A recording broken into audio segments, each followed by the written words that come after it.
Klik tombol berikut untuk mendapatkan update ilmu yang insya Allah bermanfaat.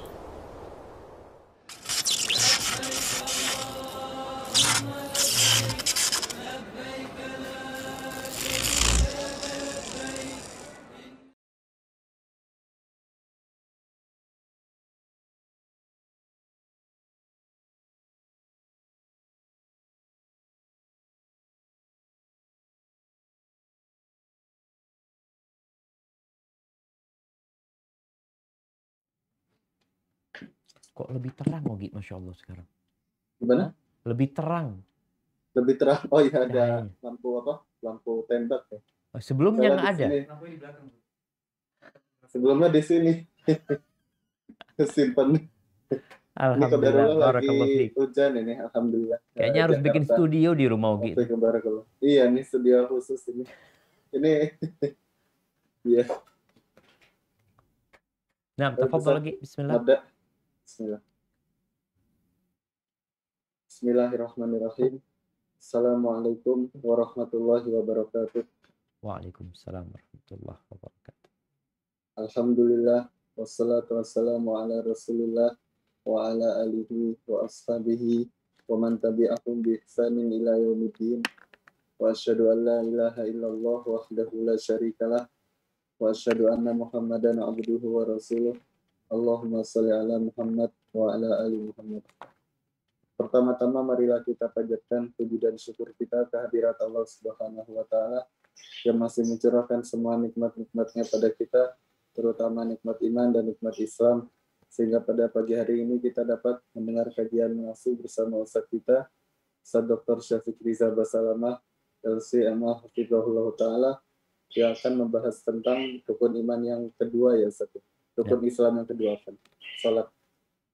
Kemudian salawat dan taslim semoga selalu tercurahkan pada Nabi Muhammad Sallallahu Alaihi Wasallam, keluarganya, para sahabatnya hingga umat beliau dan meniti sunnahnya hingga akhir zaman kelak. Yang pertama kedua nggak ada. Baik, sebelum kajian ini dimulai, Anda akan membaca tata tertib selama kajian berlangsung. Kami mohon untuk semua partisipan Zoom untuk menyimaknya dengan baik. Yang pertama, kami mohon pada semua partisipan Zoom untuk check-in menggunakan nama asli. Kemudian yang kedua, kami mohon pada semua partisipan Zoom untuk menonaktifkan fitur audio dan videonya agar tidak mengganggu kelancaran kajian pada pagi hari ini. Kemudian yang ketiga, pertanyaan bisa diketik via chatroom Zoom atau pada kolom komen pada YouTube Kolbun Salim TV. Kemudian yang keempat atau yang terakhir, kami persilakan pada semua partisipan untuk bertanya langsung pada Ustadz pada akhir sesi tanya jawab, dan kami mohon untuk raise hand terlebih dahulu. Dan Ustadz, mungkin hari ini tidak ada sesi kuis ya Ustadz ya, karena Ustadz sendiri sudah mulai mengajar ya Ustadz ya. Nah mungkin, tapi mungkin nggak masalah 5 menit di terakhir nanti kita selesai jam 10.40 lagi insya Allah. Tapi pertanyaannya banyak yang sudah masuk di depan pertanyaan. Siap Anak gitu. takut pertanyaannya nanti makin banyak ya. Nah, bismillah. Mungkin sekian mukadimah yang dapat Anda sampaikan, dan kurang lebihnya mohon maaf. Waktu dan tempat kami persilakan pada Ustaz Dr. Syafiq Riza Basalamah LCMA Hafizahullah Ta'ala. Falyatafaddal masykur. Barakallahu fiik. Assalamualaikum warahmatullahi wabarakatuh. Alhamdulillah Rabbil alamin wa bihi nasta'in ala umuri dunya wad din. Segala puji bagi Allah Jalla Jalaluh, Rabb alam semesta ini, yang dengannya kita meminta pertolongan dalam urusan dunia kita dan urusan agama kita. Kadangkala kita menghadapi masalah-masalah yang besar yang berkaitan dengan agama kita. Bagaimana agama Islam dilecehkan, agama Islam dipojokkan, agama Islam dicela, dimaki, atau urusan kita secara pribadi, di mana kita mengalami futur, kemalasan dalam beragama. Kita sibuk ngurusin dunia. Maka kepada Allah lah kita meminta pertolongan.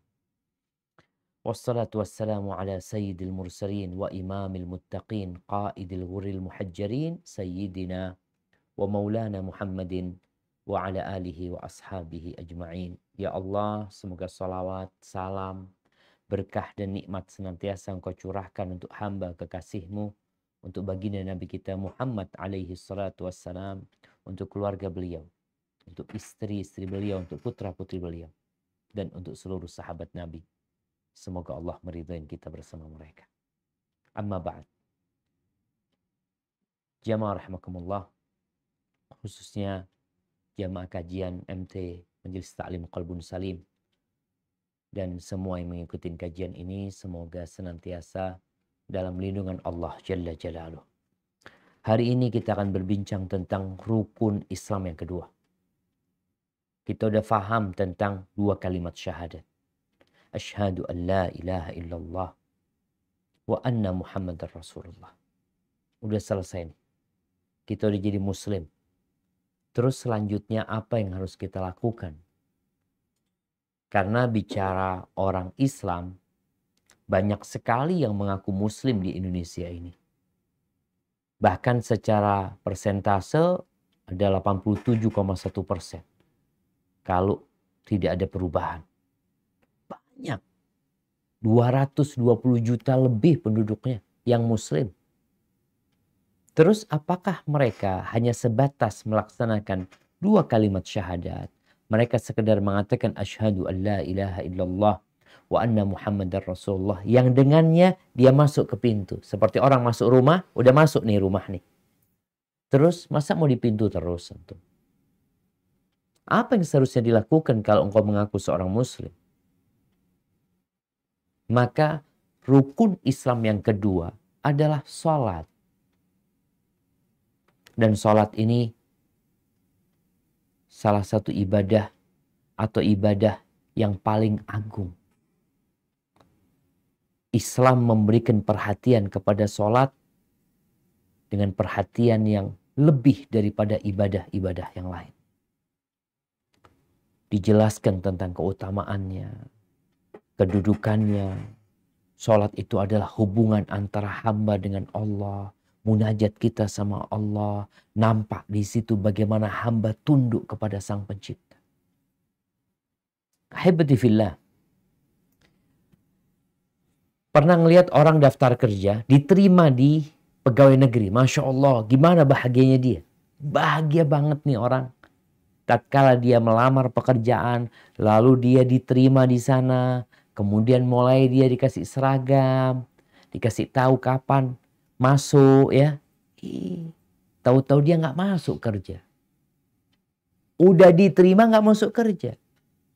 Memang secara tertulis dia pegawai di kantor ini atau di perusahaan ini, tapi dia nggak pernah masuk. Kira-kira ada umat Islam yang seperti itu, yang udah diterima, yang dia sudah mengatakan syahadat, tapi dia nggak masuk. Bagaimana cara masuk ke dalamnya? Ya dengan sholat ini. Ahibati fillah, apa sih makna sholat? Kita ini dari dulu tahu sholat ya. Kadang-kala diterjemahkan sembahyang. Bahasa Inggrisnya pray. Ya, pray bahasa Inggrisnya. Sebenarnya maknanya itu apa? Karena sholat ini kan bahasa Arab, Ustaz. Sholat itu secara bahasa, maksudnya di bahasa Arab adalah ad-du'a, doa. Maknanya sholat itu doa. Makanya ada yang namanya sholawat buat Nabi SAW. Kita katakan as-salatu wassalamu ala Rasulillah. As-salah wassalam ala Rasulillah. Allah Azza wa Jalla mengatakan kepada nabinya, wa salli alaihim inna salataka sakanun lahum. sholatlah engkau buat mereka. Artinya baca sholawat, doa. Sesungguhnya doamu buat mereka itu ketenangan dan kedamaian.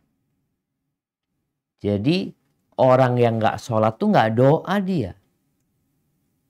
Tidak menampakkan kebutuhan dia kepada Allah Azza wa Jalla.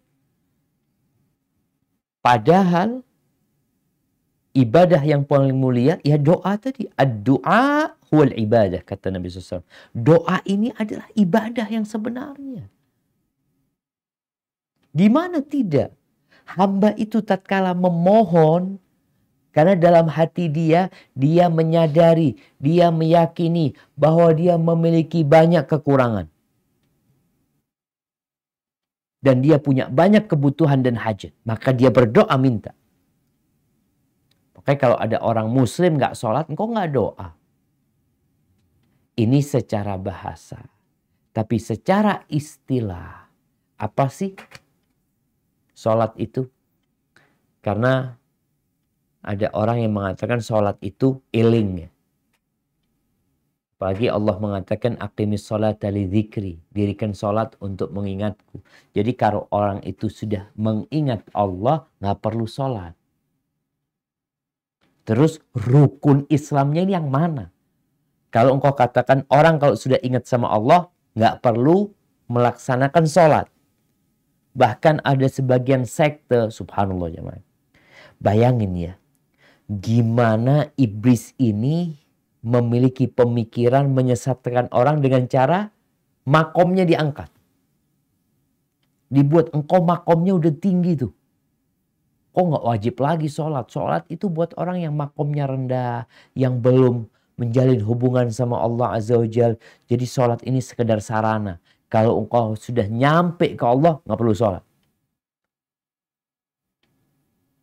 Sholat ini rukun Islam. Yang kedua, sholat itu memang maknanya doa dalam bahasa. Tapi secara istilah, sholat itu adalah ibadah yang mengandung ucapan-ucapan, perbuatan-perbuatan yang khusus, yang dimulai dengan takbir dan ditutup dengan salam. Itu sholat. Jadi dimulai dengan takbir, Allahu Akbar, masuk kita ke sholat. Antum udah masuk sholat. Terus gimana keluar dari sholatnya? Ditutup nanti dengan Assalamualaikum. Ahibati fillah. Kalau bicara ucapan-ucapan yang khusus sholat ini, di situ ada takbir, Allahu Akbar. Ada membaca. Ini ucapan. Membaca Al-Fatihah, membaca surat, membaca doa ketika ruku ya. Di situ ada tasbih, ada doa, ada macam-macam tuh dalam ibadah sholat ini. Kemudian ada pun perbuatan, sholat ini perbuatan. Apa perbuatan orang sholat itu? Berdiri, mengangkat tangan, dia ruku, dia sujud, dia duduk, itu perbuatan. Jadi sholat ini rangkaian ucapan dan perbuatan yang khusus yang dimulai dengan takbir dan ditutup dengan salam. Ahibati fillah. Sebelum Nabi kita Muhammad alaihi salatu wassalam, apakah sudah ada syariat sholat? Iya. Jadi sholat ini termasuk syariat semua Nabi. Mereka menjalankan sholat. Bagaimana sholat mereka? Ya ada berdiri, ada ruku, ada sujud. Allah Azza wa Jalla menceritakan tentang Nabi Ibrahim alaihissalam. Di surat Ibrahim. Ini surat namanya surat Ibrahim. Di ayat 40. Coba kita lihat. Apa kata Nabi Ibrahim? Nah silahkan.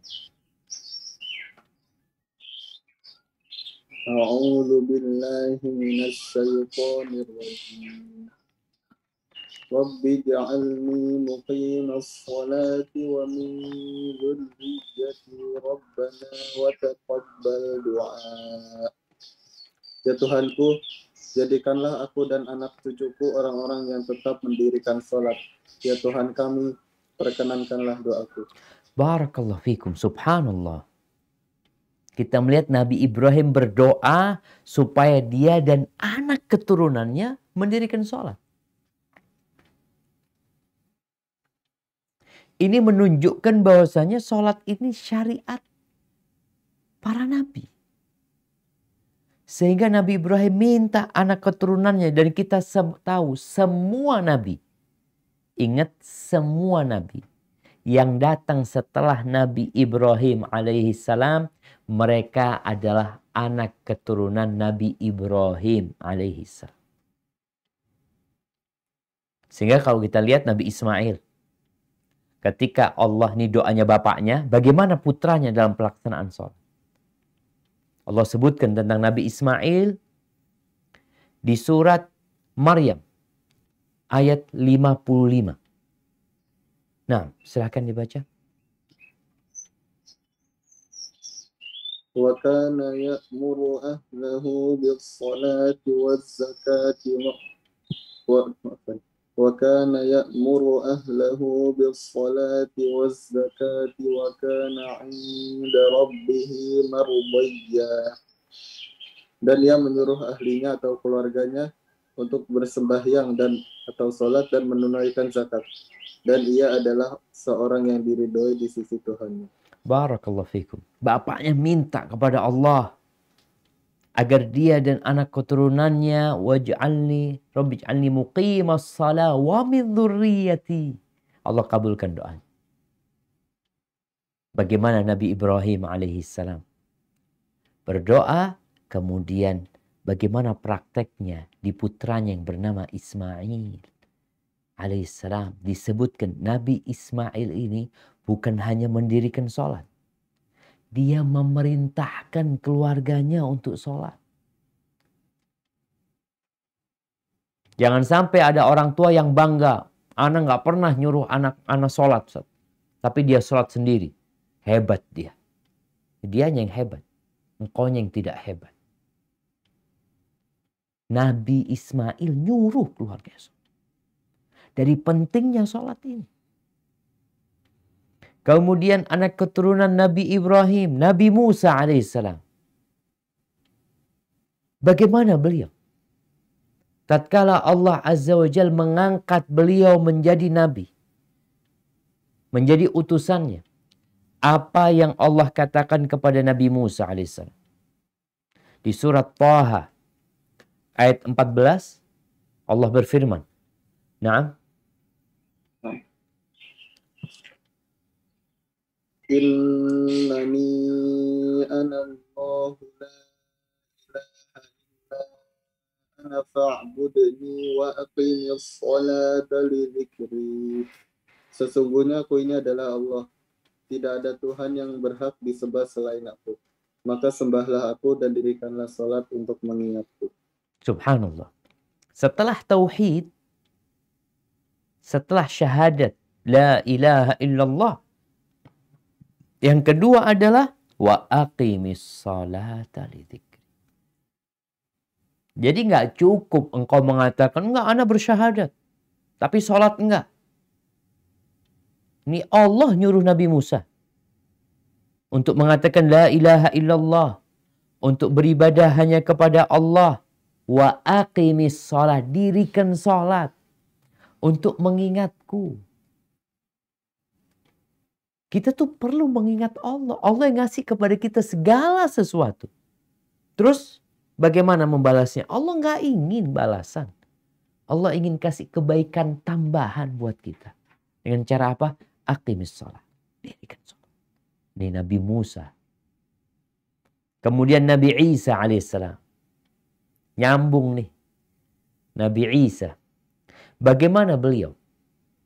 Apakah orang-orang di masa Nabi Isa yang sekarang kita melihat ya, kaum Nasrani yang mereka mengaku pengikutnya Nabi Isa alaihissalam, tapi sudah ada penyimpangan. Bagaimana sholat mereka sebenarnya? Coba lihat bagaimana sholat mereka. Orang-orang Yahudi yang pengikutnya Nabi Musa alaihissalam. Gimana sholat mereka? Mereka menggoyang-goyang. Anda berangkat ke Masjidil Aqsa ya. Bisa dilihat bagaimana ibadahnya umat Islam di dalam Masjidil Aqsa. Dan ibadahnya orang-orang Yahudi, sholatnya mereka di tembok ratapan itu. Supaya kita tahu sebenarnya agama Islam, agama Yahudi dan Nasrani, ini ujungnya satu. Yaitu Nabi Ibrahim alaihissalam. Agama Tauhid. Mereka mendirikan sholat, iya. Nabi Musa sholat. Nabi Isa yang dipertuhankan oleh sebagian manusia. Apa kata beliau? Di surat Maryam ayat 31.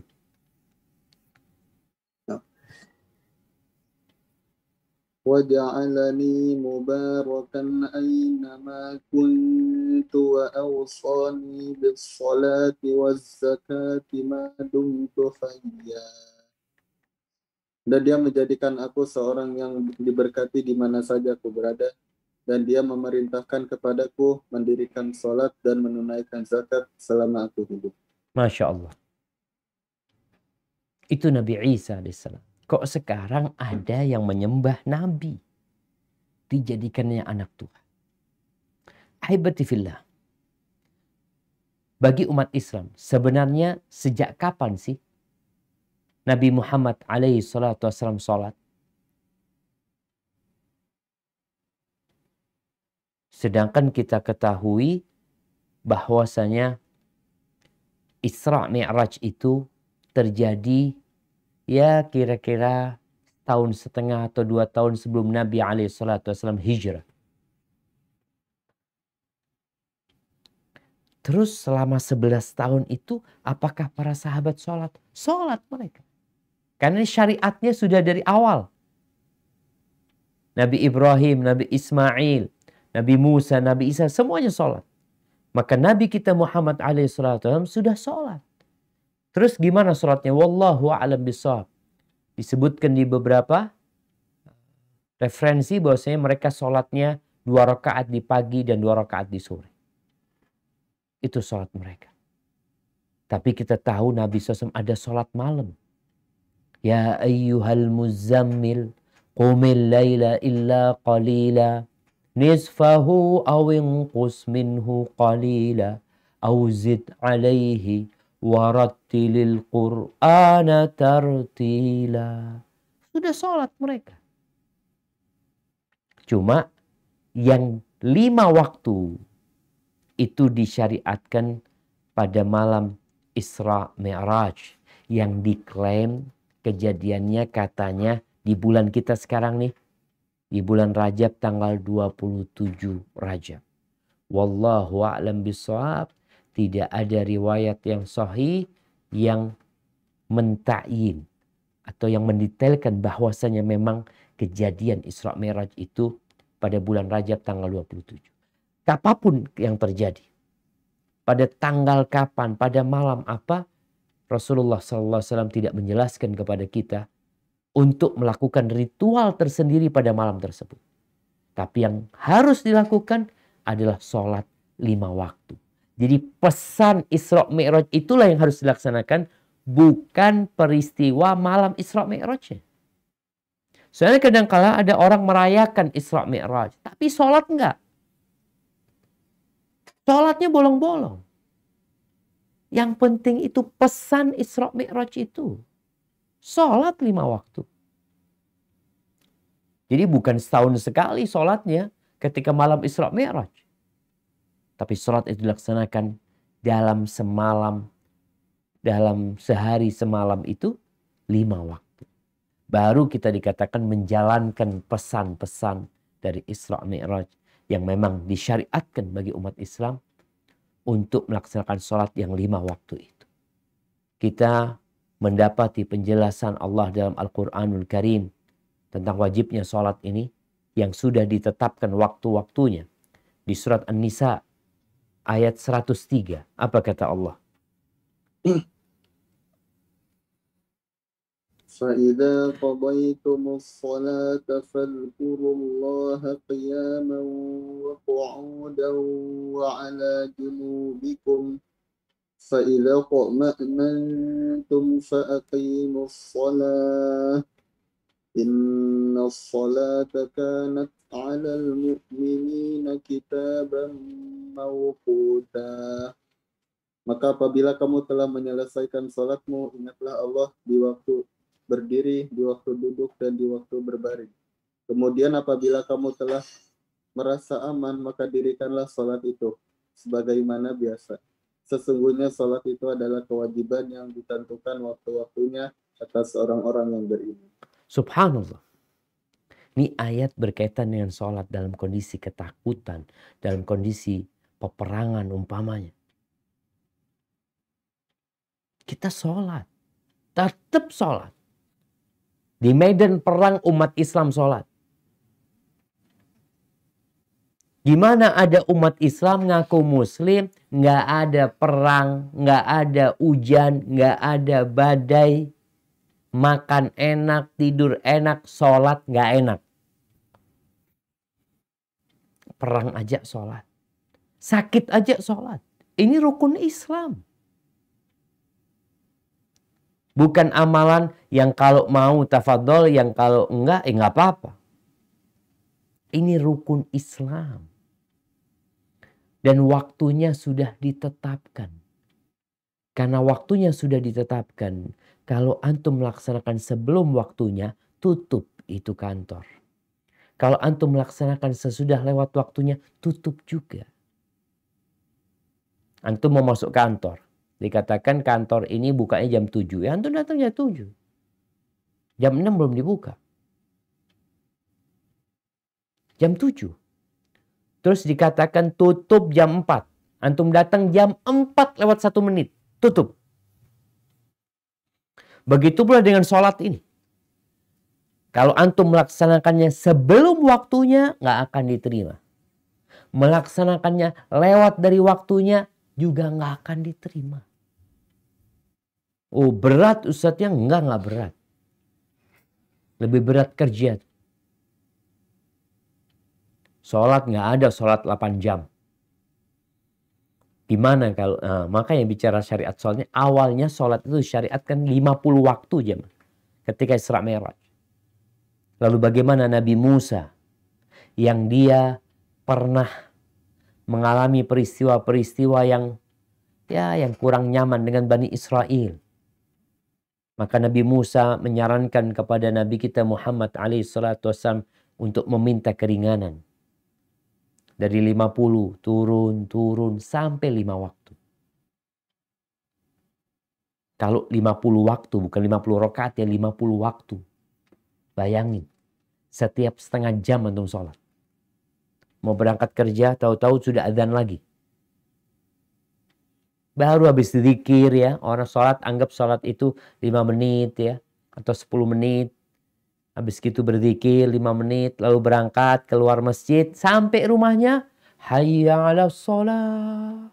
Gimana bayangin. Akhirnya Allah jadikan 5 waktu. Tapi dalam catatan Allah tetap pahalanya 50 waktu. Allah berikan kepada umat Islam.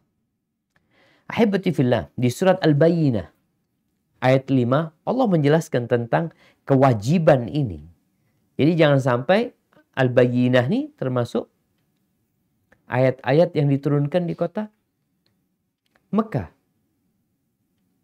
Afwan jemaah, Al-Bayyinah ini di kota Madinah, Madaniyah. Tapi artinya perintah sholat itu benar-benar perintah yang dikaitkan dengan urusan tauhid. Setelah engkau bertauhid, setelah engkau mengatakan la ilaha illallah, maka sholat. Gitu. Apa kata Allah? Nah, silahkan. Wa ma umiru illa ya'budullaha mukhlishina lahud-din hunafa wa yuqimus salata wa zakah wa dzalika dinul qayyimah. Padahal mereka tidak disuruh kecuali supaya menyembah Allah dengan memurnikan ketaatan kepadanya dalam menjalankan agama yang lurus, dan supaya mereka mendirikan sholat dan menunaikan zakat. Dan yang demikian itulah agama yang lurus. Itu agama yang lurus. Ikhlas, beribadah, melaksanakan sholat, menunaikan zakat. Hablum minallahnya benar, hablum minannasnya benar. Karena ada sebagian orang yang baik. Masyarakat mengatakan, fulan Masya Allah Ustaz, suka berbagi dengan tetangganya, peduli, nih jalan awalnya bolong-bolong, dia aspal. Tetangga-tetangga nggak mampu dia santuni. Cuma sayang Ustaz, dia nggak sholat. Belum lurus agamanya. Ada masalah dengan keimanannya. Karena Allah sebutkan, ini orang diperintahkan untuk ikhlas beribadah, taat, patuh. Ikhlas, murni buat Allah. Mendirikan sholat. Baru zakat. Karena sholat ini kewajiban fisik kita. Yang berkaitan dengan fisik kita. Antum, tubuh itu siapa yang kasih? Ada sendiri. Allah yang kasih. Buktinya ada orang-orang yang Allah ambil kakinya, yang Allah ambil kedua matanya, dia tidak melihat, dia tidak bisa berjalan, dan Allah berikan itu kepadamu.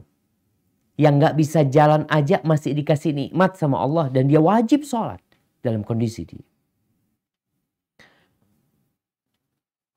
Hadis Abdullah bin Umar bin Khattab radhiyallahu anhu yang pernah kita baca di awal kita menjelaskan tentang rukun Islam.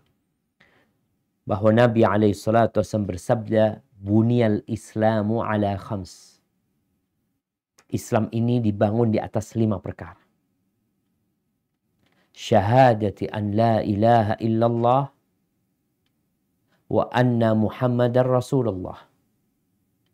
Yang pertama, syahadat. Bahwa la ilaha illallah Muhammad Rasulullah. Yang kedua apa? Wa iqamis salah. Mendirikan sholat. Yang ketiga, wa ita'iz zakah. Bayar zakat. Yang keempat, di hadis ini, wa hajjul bait wa shaum Ramadan. Haji ke rumah Allah dan puasa di bulan Ramadan. Hadis rawahu Bukhari wa Muslim. Kemudian itu hadis Abdullah bin Umar bin Khattab. Ada hadis satunya, hadisnya Umar bin Khattab radhiyallahu anhu. Bagaimana dia menceritakan tentang orang yang datang, yaitu malaikat Jibril yang datang lalu bertanya kepada Nabi SAW, akhbirni anil Islam. Beritakan kepada aku tentang Islam ini. Qala al-Islam an tashhada an la ilaha illallah wa anna Muhammad Rasulullah wa tuqimas salat wa tu'tiyaz zakah wa tasumu Ramadan wa tahujjal bait in istata'ta ilaihi sabila. Jelas disebutkan. Islam itu, mau tahu Islam.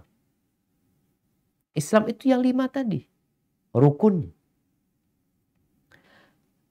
Hadis Abdullah bin Abbas radhiyallahu anhuma ketika Rasulullah sallallahu alaihi wasallam mengutus Mu'ad bin Jabal ke Yaman untuk berdakwah kepada ahlul kitab, kepada orang-orang Nasrani yang ada di sana.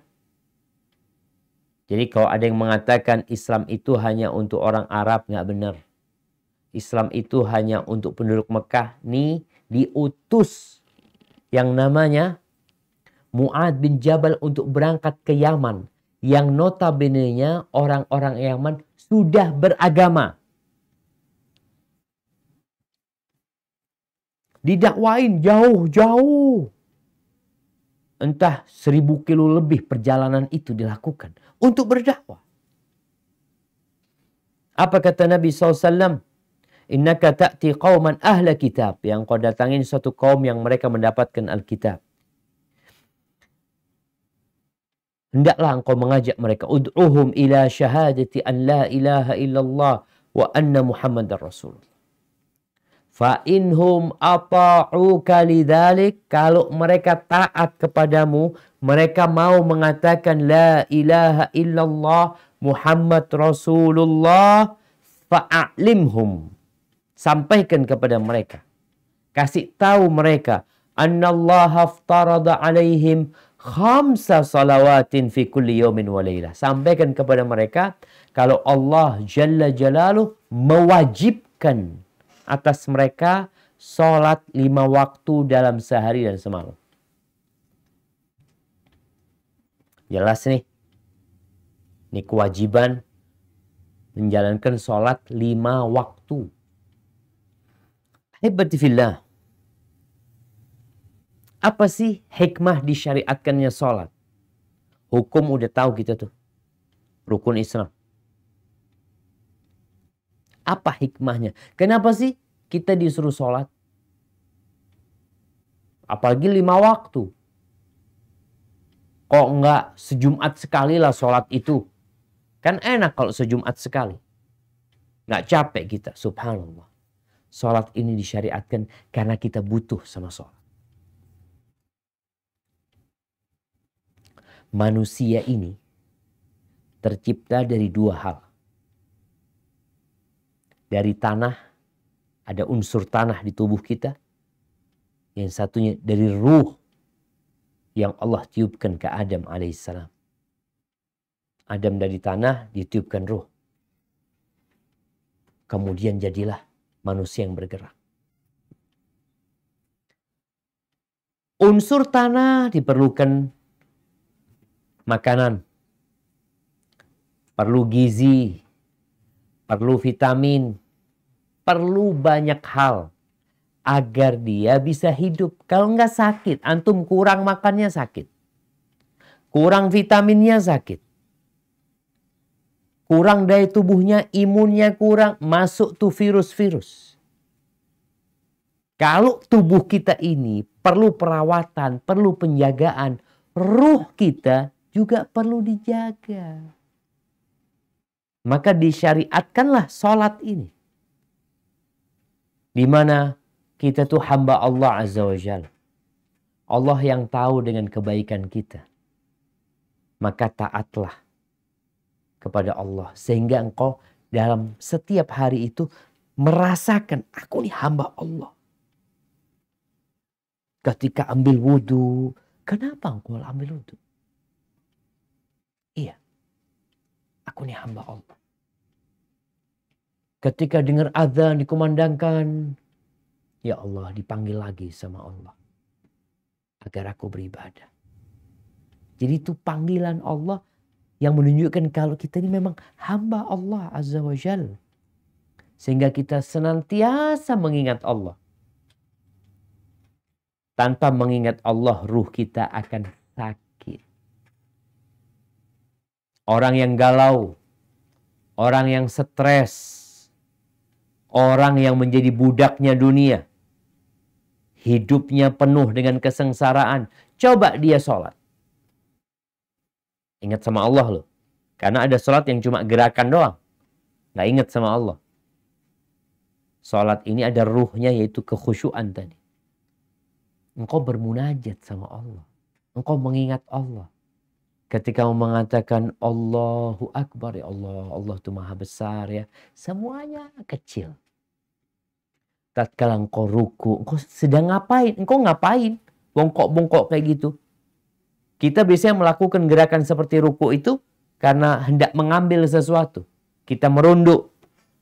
Kita memperbaiki sepatu kita, sandal kita, kita merunduk. Sekarang engkau nggak ada apa-apa, engkau merunduk. Engkau ruku. Ngapain engkau? Sedang mengabdi sama Allah. Aku sedang ingat sama Allah. Aku baca subhana rabbiyal azim wa bihamdi. Ahibati fillah. Maka disyariatkan 5 waktu. Antum harus senantiasa tuh berhubungan sama Allah Azza wa Jalla. Laki sama perempuan beda. Laki itu sholatnya lanjut sampai mati. Tapi perempuan ada liburnya. Ya. Ketika datang bulan, ketika nifas, maka dia perlu mengingat Allah lebih pada waktu itu. Tidak dengan sholat. Karena Allah tahu dengan kondisi dia. Maka tidak diwajibkan sholat bagi mereka. siapa aja yang wajib sholat sekarang? Yang wajib sholat itu ya setiap muslim yang baligh dan berakal. Baik itu laki-laki atau wanita. Muslim. Baligh. Baligh itu ya mimpi umpamanya. Kalau perempuan datang bulan, ada tanda-tanda orang itu sudah baligh. Kemudian berakal. Orang gila nggak wajib. Gimana mau diwajibin sholat? Orang pikun udah nggak ada akalnya. Nggak wajib dia sholat. Maka sholat ini nggak wajib buat orang kafir. Orang kafir nggak wajib sholat. Jadi jangan berpikir ketika negeri Islam ya, pada masa pemerintahan Nabi SAW di kota Madinah, ada orang-orang Yahudi di sana. Kemudian pemerintahan Umar bin Abu Bakar Siddiq radhiyallahu anhu, kemudian Umar bin Khattab. Apakah ada pemaksaan kepada orang non-muslim untuk sholat? Tidak ada. Kenapa? Karena nggak wajib sholat. Jadi nggak ada orang kafir, yuk masuk masjid sholat. Diambilkan pecut, nggak sholat kita pukul. Nggak ada. Terus ya udah, memang nggak wajib buat engkau. Sedangkan kewajiban ini untuk muslim yang berakal dan sudah balik. Namun jemaah berkaitan dengan orang kafir, walaupun nggak wajib bagi dia di dunia, tapi dia akan dihukum karena meninggalkan sholat. Engkau pikir orang kafir enak, orang kafir nggak sholat, Ustaz, nggak enak dia. Kalau hari kiamat dia akan mendapatkan hukuman atas meninggalkan sholat mereka. Yang memang mereka nggak diwajibkan, tapi mereka akan mendapatkan hukuman karena tidak sholat. Allah sebutkan di surat Al-Muddathir ayat 42 sampai 47. Nah, silahkan. A'udzu billahi minasyaitonir rajim. Ma salakakum fi saqar? Qalu lam naku minal musallin wa lam naku nut'imul miskin wa kunna nakhudu ma'al khawin wa kunna nukadzibu biyaumiddin hatta atanal yaqin. Barakallahu fikum. Apakah yang memasukkan kamu ke dalam neraka Saqar? Mereka menjawab, kami dahulu tidak termasuk orang-orang yang mengerjakan salat, dan kami tidak pula memberi makan orang miskin, dan adalah kami membicarakan yang batil bersama dengan orang-orang yang membicarakannya, dan adalah kami mendustakan hari pembalasan hingga datang kepada kami kematian. Barakallahu fikum. Tuh. Jadi orang kafir akan dihukum. Ada sanksi buat mereka. Mereka hidup bersenang-senang di sini. Nanti akan ada azab buat mereka. Ada perhitungan untuk waktu hidup mereka yang mereka tidak melaksanakan sholat. Tapi Ustaz, berarti anak kecil nggak wajib sholat yang belum balik. Nggak wajib. Tapi wajib buat walinya, buat bapaknya, buat yang merawat itu anak, wajib bagi walinya untuk mengajarkan sholat kepada anaknya, untuk nyuruh anak-anaknya sholat walaupun belum balik ketika sudah berumur 7 tahun. Suruh sholat.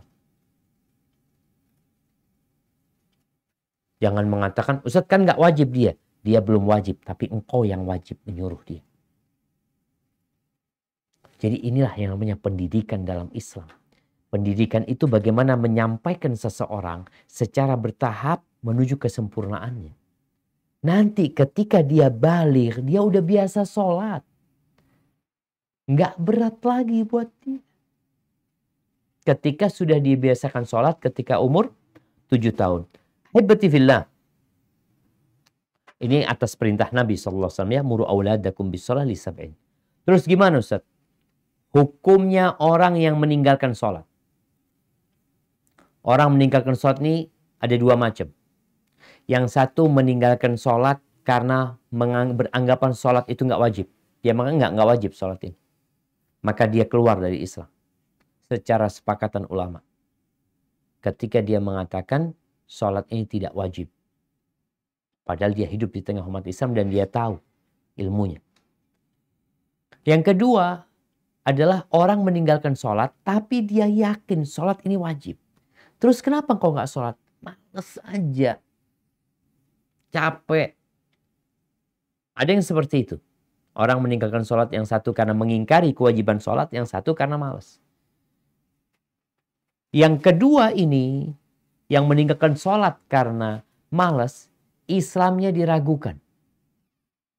Kalau yang pertama itu sudah keluar dari Islam, tapi kalau yang kedua ini Islamnya diragukan.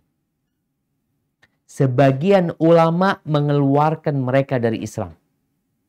Mereka bukan muslim lagi. Itu rukun Islam. Bahkan ada hadis yang mengatakan Nabi SAW bersabda, Al-ahdul ladhi bainana wa bainahum as-salah faman tarakaha faqad kafar. Yang membedakan kita sama orang-orang kafir ini sholat, maka yang nggak sholat kafir.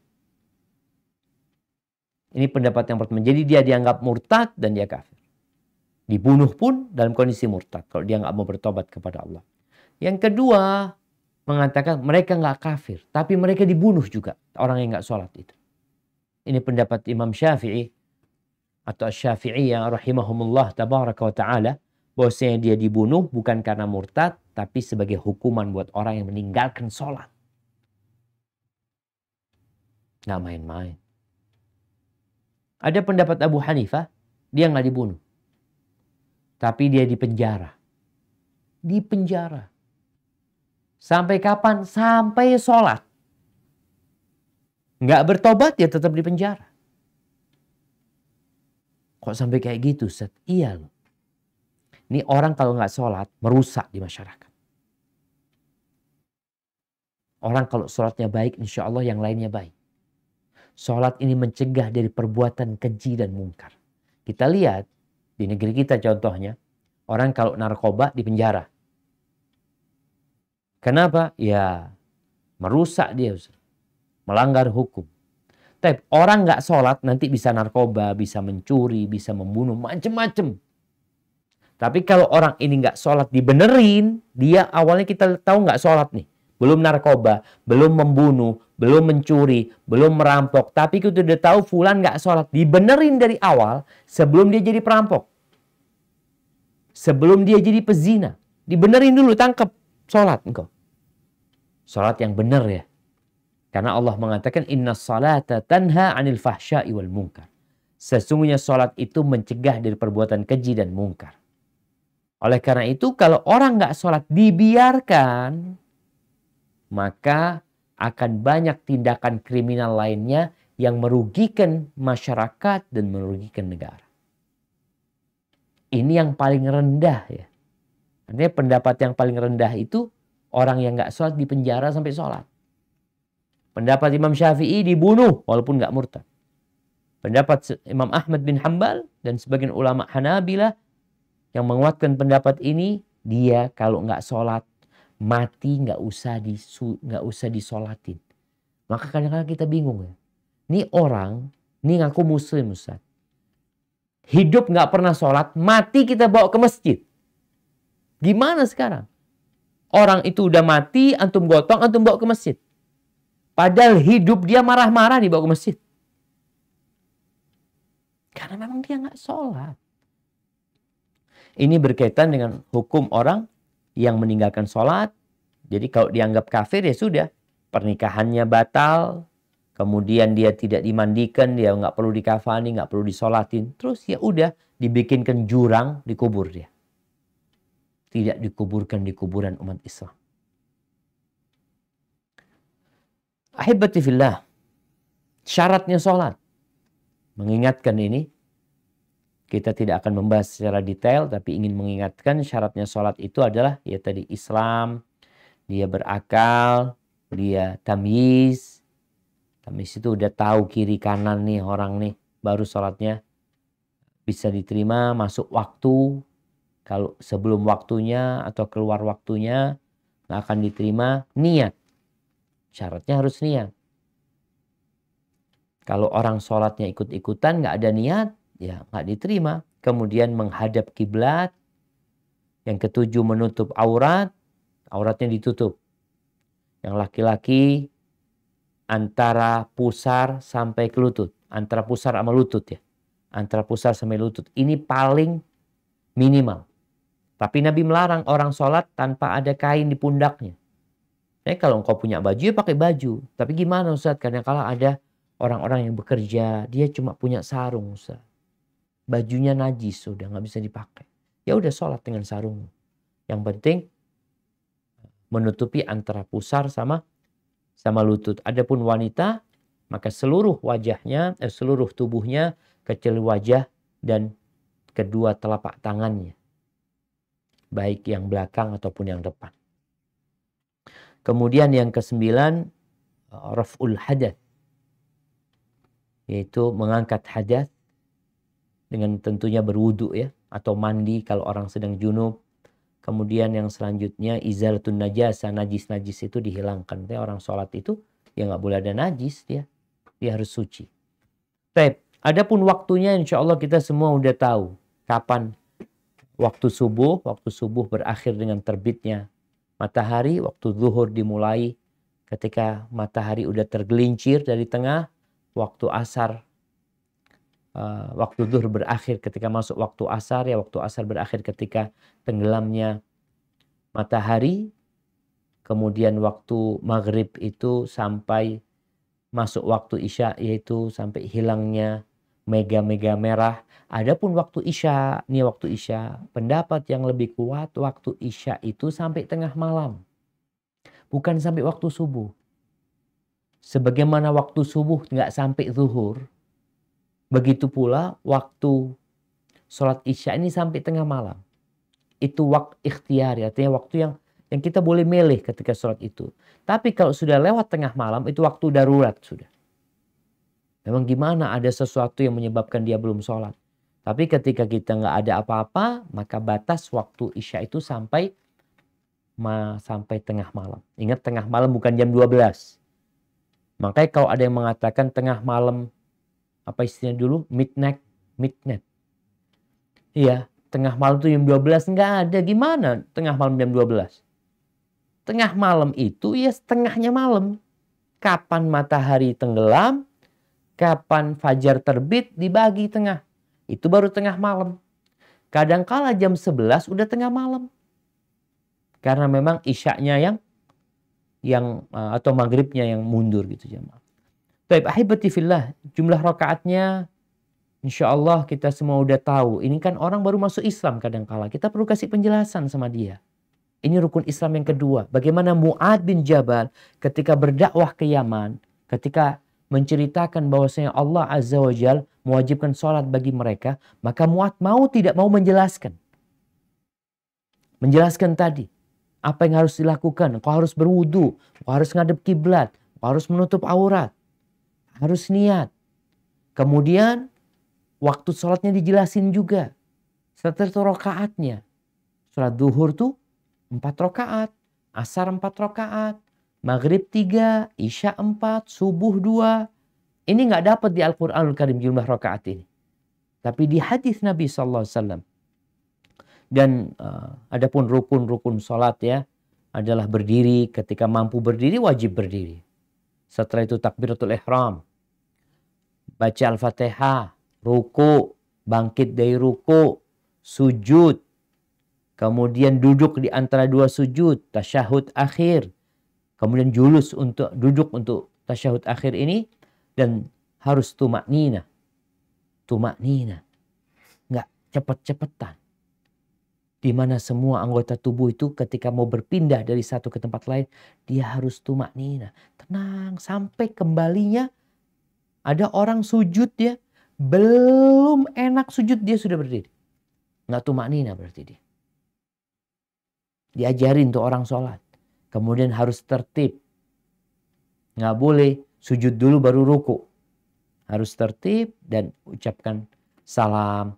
Ada wajib-wajib sholat ya. kemudian ada yang membatalkan sholat, juga perlu dikasih tahu orang ini.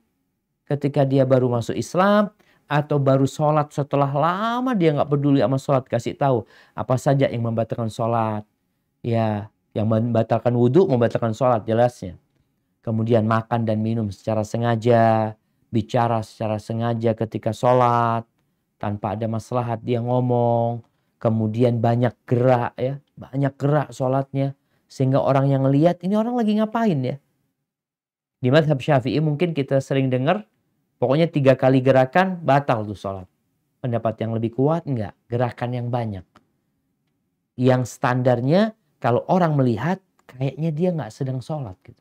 Karena terlalu banyak gerakannya. Kemudian tertawa, terbahak-bahak ya. Sebenarnya kalau tertawa ditahan ya, nggak sampai kelihatan giginya, masih sah sholatnya. Tapi kalau sudah sampai ketawa, itu termasuk yang membatalkan sholat. Kemudian ada waktu larangan sholat. Ini berkaitan dengan sholat sunnah. Ada waktu larangan, yaitu selesai sholat subuh sampai matahari terbit. Kemudian ketika matahari terbitnya itu dilarang sholat juga. Kemudian ketika matahari ada di tengah, sebelum masuk waktu zuhur tuh, itu waktu larangan. Setelah sholat asar, itu juga waktu larangan. Sampai matahari terbenam. Ketika matahari pas terbenam, kita dilarang sholat. Setelah terbenamnya matahari, baru melaksanakan sholat maghrib. Ahibati fillah. Kemudian berbincang tentang sholat berjamaah. Mungkin nanti ada kesempatan lain kita bisa berbincang tentang apa sih hukum sholat berjamaah ini sebenarnya. Karena kita melihat masjid, Masya Allah, besar-besar di Indonesia ini. Bagus-bagus. Tapi jamaahnya sedikit. Masjidnya di perumahan. Yang tinggal di perumahan itu ada 500 kakak. Yang sholat cuma 2 shaf. Kemana mereka? Apakah mereka berpendapat bahwasanya ya sholat berjamaah ini tidak diwajibkan gitu ya. Sehingga mereka meremehkannya. Atau mereka tidak mau fadilah. Tidak mau keutamaan sholat berjamaah ini. Karena menurut dia udahlah sholat di rumah kan dapat 1 pahala. Anak cukuplah nggak mau banyak-banyak pahala. Kalau sholat di masjid 27, di rumah dapat 1. Hadza wallahu a'lam bishawab. Itu yang bisa kita sampaikan pada kesempatan kali ini. Mungkin kita masuk ke sesi tanya jawab. Barakallahu fiik. Kita kembali ke Ustadz Ogi. Jazakumullah khair. Masya Allah. Wafiqum barakallah. Kami ucapkan pada Ustadz kami, Ustadz Dr. Syafiq Riza Basalamah Al-Siyamah Hafizahullah Ta'ala atas materi yang telah disampaikan. Semoga dapat bermanfaat bagi kita semua di kehidupan kita di dunia dan di akhirat. Barakallahu fiik. Sudah banyak pertanyaan yang masuk, Ustaz. Pertanyaan pertama. Siap, tafadhal. Afwan izin bertanya, bolehkah suami yang sholat witir 2 + 1 rakaat mengajak jamaah istri yang ingin sholat isya 4 rakaat? Setelah suami selesai salam di rakaat kedua, sang istri bangkit kembali menyelesaikan 2 rakaat sholat isyanya secara berdiri. Begitu juga suami menyelesaikan sisa 1 rakaat witirnya untuk bacaan imam. Kemudian Oke. Coba dimulai dari pertama. Bolehkah suami yang sholat witir 2 + 1 rakaat, mungkin dipisah Ustaz. Sholat witir 21 rakaat. 2 + 1. Jadi 2 habis itu bangkit lagi. 21 apa 2 dan 1 rakaat? 3 rakaat berarti. 2 + 1. 2 + 1. 2 + 1. 2 + 1. Nah. Siap. Nah. 2 + 1. Kemudian 2 + 1 rakaat mengajak jamaah istri yang ingin sholat isya 4 rakaat. Setelah suami selesai selesai salam di rakaat kedua, sang istri bangkit kembali menyelesaikan 2 rakaat sholat isyanya secara sendiri. Begitu juga suami menyelesaikan sisa 1 rakaat witirnya. Kemudian untuk bacaan imam witirnya dijahar atau disihir yang berjamaah dan istrinya? Begitu juga untuk sholat sunnah ba'da maghrib. Suami jamaah dengan istrinya yang belum sholat maghrib menunggu jamaah dengan suami yang baru pulang dari masjid. Syukran wa jazakallahu khair.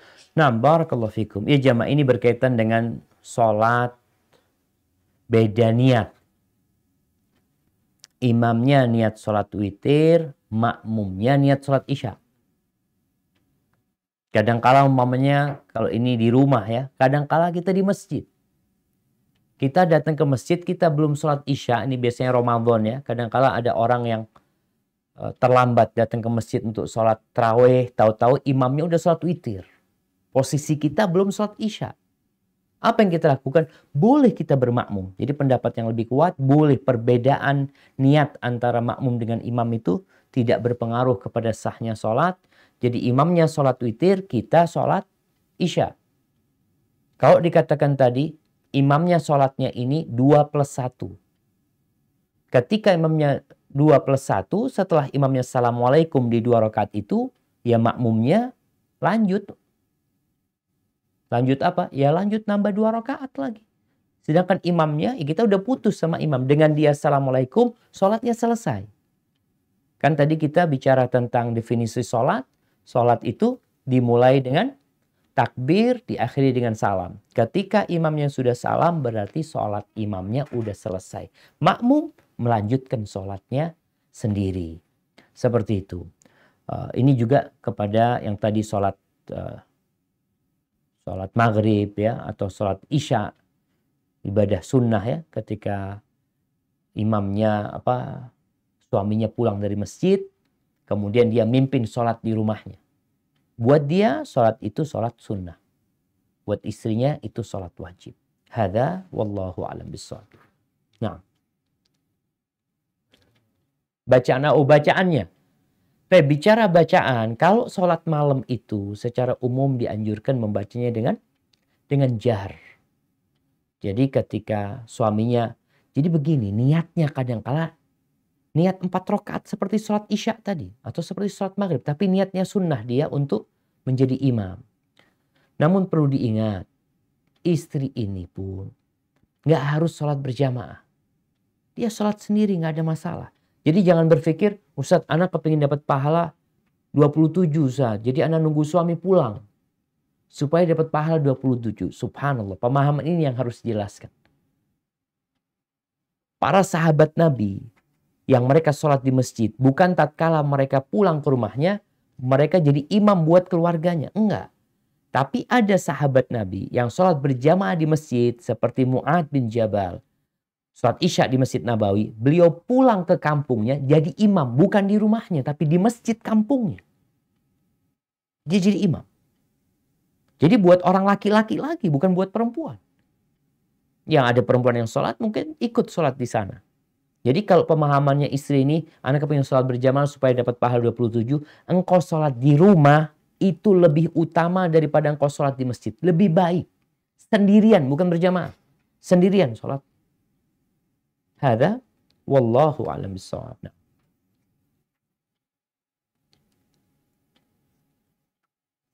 Syukran wa jazakumullahu khairan. Kemudian kami panggil Al-Akh Hamzah. Ada? Tafadhol.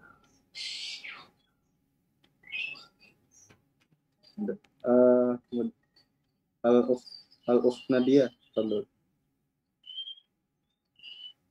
Assalamualaikum Ustaz. Waalaikumsalam warahmatullahi wabarakatuh. Ahlan wa sahlan, barakallahu fiik. Semoga Allah senantiasa melindungi Ustaz, tim dan seluruh kaum muslimin. Amin. Amin. Afwan Ustaz ingin bertanya, apakah berdoa setelah sholat wajib tidak disyariatkan? Apakah berdoa setelah sholat hanya untuk setelah sholat sunnah? Jazakumullah khairan katsiran. Barakallahu fiikum. Iya jemaah. Mudah-mudahan barusan suaranya kecil ya. Pertanyaannya 2 ini ya. Yang pertama, apakah doa setelah sholat wajib tidak disyariatkan? Atau doa itu hanya disyariatkan setelah sholat-sholat sunnah? Gini. Sholat itu adalah berdoa. Sholat ini doa. Dan di dalam rangkaian sholat ini, memang sudah ada permohonan kepada Allah Azza wa Jalla, tapi ada waktu-waktu yang dibuka bebas untuk berdoa. Seperti ketika sujud dan sebelum salam. Namun ada sholat, bahwasanya waktu mustajab itu, Ana akan bacakan hadisnya, adalah di atau selesai sholat fi duburi as-salawatil mafruḍah. Bentar biar Ana nggak salah baca hadisnya.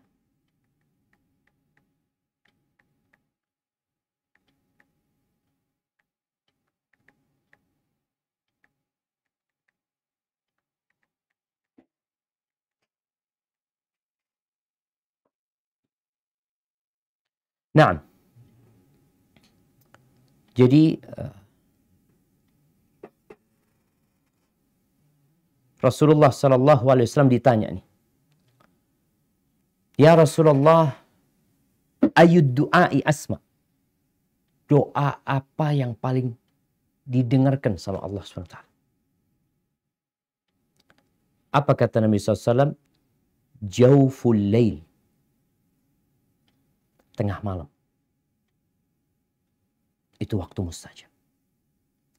Wa duburis salawatil maktubat, dan di penghujung solat-solat wajib. Terus kapan doanya? Sebelum solat, sebelum salam atau setelah salam? Dua-duanya boleh. Dua-duanya boleh. Memang terjadi khilaf di antara para ulama. Selesai sholat itu berdoa atau berzikir. Sebagian ulama berpendapat hadis-hadis tentang doa di penghujung sholat itu maka dibacanya sebelum salam. Zikir-zikir di penghujung sholat itu dibacanya setelah salam. Terus bagaimana Ustaz? Kalau engkau setelah sholat hendaklah berzikir.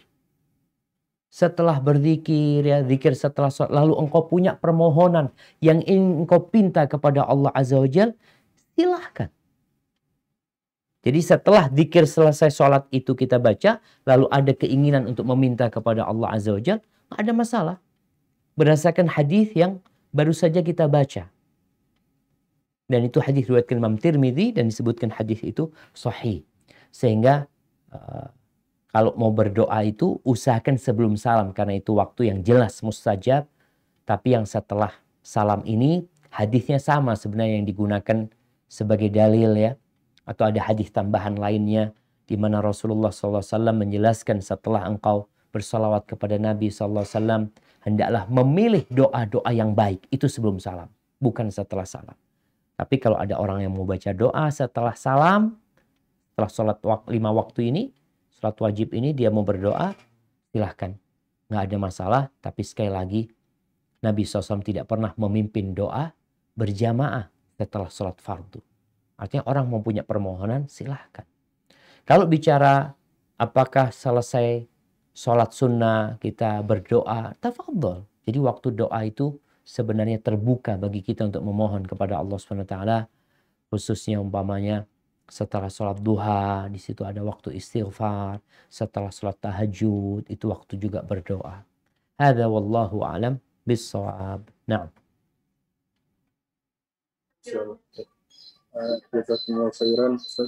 Kemudian kami panggil Ummu Khansa. Ya, halo. Ummu Khansa. Assalamualaikum Ustaz. Waalaikumsalam warahmatullahi wabarakatuh. Barakallahu fiik. Nah. Amin. Barakallahu Ustaz. Izin bertanya Ustaz, bagaimana tanda-tanda bahwa sholat kita itu diterima oleh Allah Ustaz? Seperti yang Ustaz sampaikan di kajian kemarin malam, bahwa ada yang sholat sudah 60 tahun, itu sia-sia Ustaz. Bagaimana Ustaz untuk bisa kita tuh paham bahwa sholat kita sudah diterima oleh Allah? Begitu Ustaz. Jazakallahu khairan. Masya Allah. Barakallahu fiik. Barakallahu fiik. Ya subhanallah. Betul jemaah. Ini perlu kita tanyakan kepada diri kita. Kira-kira ana sholat subuh tadi itu diterima nggak sama Allah? Ana udah sholat nih, ana umur 45 tahun. Ana udah sholat berapa puluh tahun. Diterima nggak? Bagaimana supaya kita tahu sholat kita diterima? Jadi yang harus dilakukan oleh orang ini, kita tahu bahwasanya syarat ibadah itu, diterimanya ibadah itu dua. Yang pertama, ikhlas lillahi ta'ala. Maka coba lihat, niat kita dalam ibadah kita ini ikhlas nggak? Kalau ikhlas, alhamdulillah. Yang kedua, sesuai dengan tuntunan Nabi Muhammad SAW. Maka tadi, apakah syarat-syaratnya terpenuhi? Rukun-rukunnya terpenuhi? Wajib-wajibnya kita laksanakan? Atau kita asal-asalan sholat? Kalau kita sudah melaksanakan sholat sesuai dengan aturan, di mana aturannya harus berdiri, ketika mampu berdiri, kita melaksanakan semua itu, kita membaca Al-Fatihah, kita ruku, kita sujud, maka insya Allah secara kewajiban sudah kita laksanakan. Tinggal yang namanya kekhusyuan. Di sini nilai sholat itu, jadi satu sama lain itu pahala sholatnya beda-beda. Sholatnya sama-sama sholat duhur. Di masjid yang sama. Satu soft. Bahkan nempel sama kita. Pahala dia sama kita beda. Secara gerakan semuanya sesuai dengan sunnah. Sama-sama belajar sunnah. Jadi gerakannya sama. Tumak ninanya sama. Bacaan imamnya yang didengar sama. Imamnya baca Al-Fatihah sama baca Al-Bayyinah. Berarti kan kalau dipikir seharusnya pahalanya sama. Enggak, jadi perbedaan pahala nanti ini di kekhusyuan dia. Tapi kalau secara kewajiban, ya sah sholatnya, dia tidak punya kewajiban untuk ngulangin. Tapi secara pahala berbeda nantinya. Jadi mungkin seperti itu. Jadi kalau kita kepingin tahu sholat kita diterima atau tidak, ada standar yang sudah dibuat oleh Nabi kita Muhammad SAW. Yang pertama adalah berkaitan dengan keikhlasan. Yang kedua berkaitan dengan rukun Islam. Yang kedua adalah mengikuti aturan Nabi Muhammad SAW. Apabila terjadi kekurangan di sana, dilihat kekurangannya ini menyebabkan ibadahnya ditolak atau berkurang pahalanya saja. Seperti tadi, ketika orang itu nggak khusyuk sholatnya, nggak ditolak sholatnya, tapi pahalanya yang berkurang buat dia. Namun ketika dia syarat dan rukunnya tidak terpenuhi, nggak tumakniyah dia sholatnya, maka otomatis akan tertolak. Karena Nabi SAW mengatakan, Man amila amalan laysa alaihi amruna fahuwa raddun. Barang siapa yang beramal satu amalan yang tidak ada tuntunannya dari kami, maka tertolak. Hada wallahu a'lam.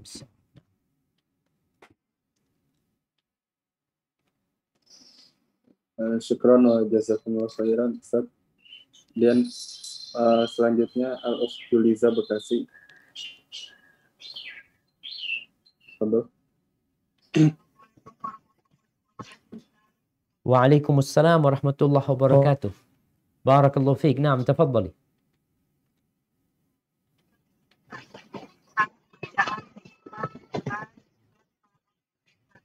Afwan, suaranya iya, masalahnya di sini ya kurang bagus suaranya. Mungkin mic-nya didekatkan.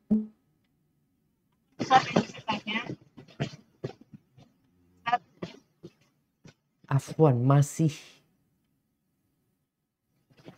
gemetek gitu. Jelas, Ustaz. Belum. Ya, coba diem deh. Apa, Ustaz? Sudah, Ustaz? Ya, jelas nggak jelas. Coba mungkin Ustadznya bisa nangkap. Kalau nggak bisa nangkap mungkin nanti di chat. Silakan pertanyaannya. Ingin bertanya tentang surat pendek setelah Al-Fatihah ketika sholat. Apakah ada aturannya, Ustaz? Misalnya jika ingin membaca surat panjang, surat Al-Mulk, apakah ada potong, ada aturan untuk memotong atau memenggal surat tersebut di setiap rakaatnya?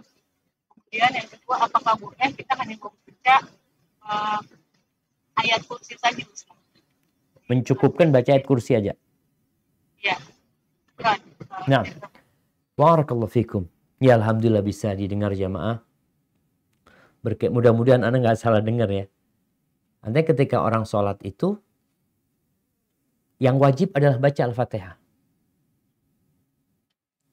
Baca surat, baca ayat setelah itu bebas. Jadi bukan baca surat ya sebenarnya, baca ayat. Allah Azza wa Jalla mengatakan faqra'u ma tayassara minal Qur'an. Bacalah yang mudah bagi kalian dari Al-Qur'anul Karim. Ada orang yang sholat dia mau baca ayat kursi. Ya fadhal. Dia mau baca akhir Al-Baqarah karena dia hafal. Tafadhal. Gimana Ustaz kalau ana mau motong-motong ayat Ustaz? Boleh nggak ana Al-Muluk itu ana sholat jadi sholat duhur sama asar. Jadi sebagiannya ana baca waktu sholat duhur karena dia baru menghafal umpamanya dia mau potong, nggak ada masalah, silakan asalkan pandai-pandai memotong. Sehingga maknanya itu karena ada ayat yang bersambung sebenarnya dengan ayat selanjutnya. Jangan dipotong di sana. Umpamanya baca An-Nazi'at. Lalu dia mengatakan yauma yafirrul mar'u min akhihi wa ummihi wa abihi. Allahu Akbar. Dia ruku. Padahal ayat ini bersambung sebenarnya. Bagaimana ketika kita memahami artinya, maka kita akan tahu bahwasanya ayat yang kita baca itu kurang. Seharusnya dilanjutkan. Alhamdulillah mungkin di beberapa terjemahan Al-Quran itu sudah diterjemahkan sesuai dengan topiknya. Ayat ini sampai ayat ini.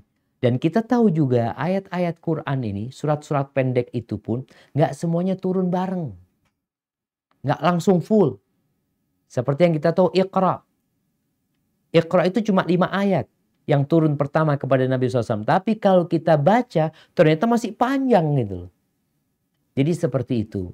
Hendaklah yang mau membaca satu ayat boleh. Apalagi kadang-kala kalau sholat tarawih jamaah ya. Sampai jadi guyonan jemaah. Mudah-mudahan orang-orang bertobat kepada Allah SWT. Jadi di beberapa masjid itu tuh. Waladhdallin amin. Bismillahirrahmanirrahim. Yasin. Allahu Akbar. Langsung ruku jemaah. Orang sudah ngira ini baca surat Yasin ini. Memang betul secara hukum sholat sah sholatnya. Nggak baca surat, nggak baca ayat pun cukup baca Al-Fatihah sah. Tapi kan kita beribadah ini ingin sempurna. Bukan sekadar sah. Bukan sekadar menggugurkan kewajiban.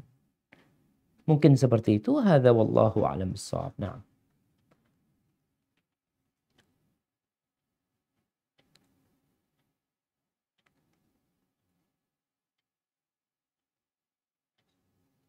Syukron wa jazakumullah khairan. Kemudian pertanyaan selanjutnya. Barakallahu fiik Ustaz. Wa fiik wa barakna.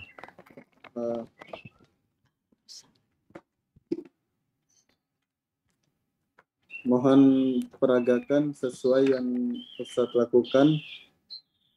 Posisi jari telunjuk saat tahiyat akhir dan duduk tahiyat akhir saat sholat subuh atau witir 1 rakaat.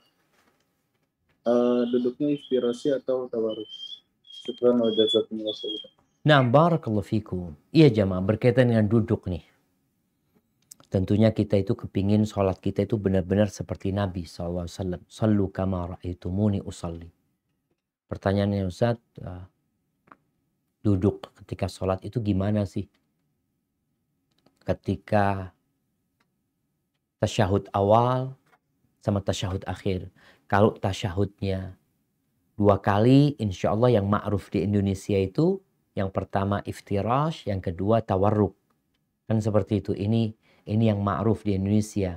Dan itulah madhab Syafi'i. Tapi ternyata di madhab lain beda. Ada yang duduknya dua-duanya iftirash. Tasyahud pertama iftirash, tasyahud kedua iftirash. Boleh. Ada lagi yang dua-duanya tawarruk. Ini tentang bagaimana mereka menggabungkan hadis-hadis Nabi SAW yang berkaitan dengan duduk ketika sholat. Maka wallahu a'lam, kalau ditanya apa yang Anda lakukan, Anda melihat bebas. Yang mau duduknya iftirash silahkan. Tadi yang sholatnya 2 rakaat dia mau iftirash, silahkan. Dia mau tawarruk, silahkan. Tapi kalau dia mau tawarruk semuanya, ahlan wa sahlan. Karena lihat hadis-hadisnya itu menunjukkan kebolehan semuanya insya Allah. Sehingga kita juga perlu melihat kondisi kalau kita berjamaah.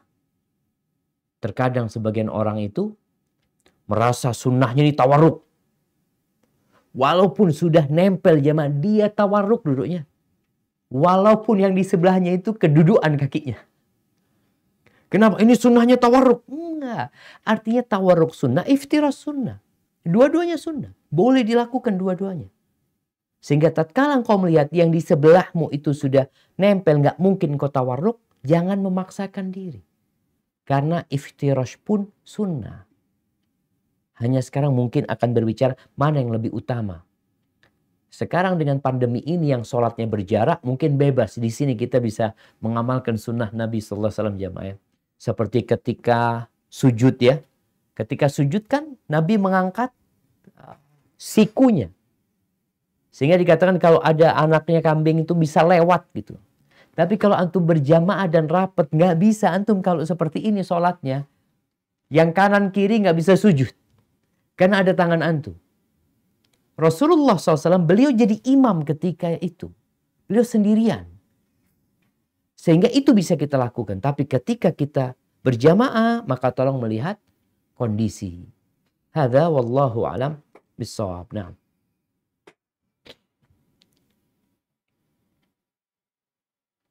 Syukran wa jazakumullah khairan Ustaz. Kemudian pertanyaan selanjutnya.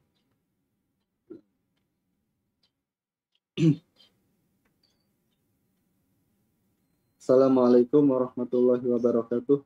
Waalaikumsalam warahmatullahi wabarakatuh. Selama ini yang saya ketahui bahwa sholat rawatib zuhur itu ada 6 rakaat. 4 rakaat qobliyah dan 2 rakaat ba'diyah.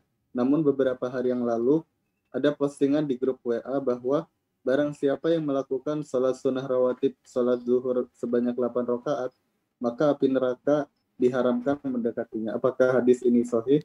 Mohon pencerahannya Ustaz. Jazakallah. Barakallahu fikum. Naam jamaah, hadis yang berkaitan dengan 4 rakaat ba'da zuhur. Orang yang sholat 4 rakaat ba'da zuhur ya, yang 4 rakaat sebelum zuhur kan jelas hadisnya. Tapi ini yang bicara 4 rakaat ba'da zuhur. Itu dia akan diselamatkan dari api neraka. Naam, hadis itu sahih. Jadi sebenarnya kalau kita bicara rawatibnya nih jamaah, rawatib itu bisa 10, bisa 12. Umpamanya qobliyah subuh 2. Taib, qobliyah zuhur 2. Ba'diyah zuhur 2, berapa 6. Ba'dal maghrib 2, ba'dal isya 2, 10. Nah, ada hadis yang menjelaskan juga 4 rakaat sebelum zuhur. Jadinya 12. Ini yang rawatib. Tapi ada hadis-hadis tersendiri berkaitan dengan fadilah beberapa sholat sunnah. Salah satunya tadi yang disebutkan ba'diyah zuhur 4 rakaat. Itu hadisnya sahih. Kemudian ada yang qobliyah asar 4 rakaat. Tapi ini tidak masuk yang rawatib tadi, yang 12 tadi. Nggak masuk ke sana. Walaupun hadis yang qobliyah asar itu Rasul SAW mengatakan rahimallahu mra'an shalla qabla al-asri arba'an. Allah merahmati seorang yang sholat sebelum asar 4 rakaat. Jadi cuma itu tidak masuk dalam rawatib yang 12 atau yang 10 tadi. Hadza wallahu a'lam bissawab. Nah. Jazakumullah khairan. Kemudian kami panggil al-akh atau al-ukhmi. Al-akh Gami Gratiani. Fadhol. Waalaikumsalam warahmatullahi wabarakatuh. Afan Ustadz, izin bertanya. Naam, tafadhol. Hukum sholat untuk perempuan bercadar di masjid. Apakah cadarnya wajib dibuka atau dipakai? Naam. Masya Allah. Barakallahu fiik. Ya, jamaah rahimakumullah berkaitan dengan cadar sekarang. Yang pertama, kalau kita sholat di masjid, jelas wanita ini aurat dia dalam sholat seluruh tubuhnya kecuali wajah dan telapak tangannya. Bagaimana kalau dia pakai cadar? Maka dilepas cadarnya. Tapi Ustaz, ada laki-laki di sana yang akan melihatnya. Sedangkan dia merasa cadar ini wajib buat dia. Maka para ulama menjelaskan ketika ada sebabnya dia tidak melepas cadar, yaitu adanya orang laki-laki yang dapat melihat dia, kalau sholat di tempat perempuan yang mungkin ada tabirnya, ada penghalangnya, aman buat dia. Tapi kadangkala dia sholatnya ya di tempat masjid yang tidak ada hal itu, atau tempat musafir.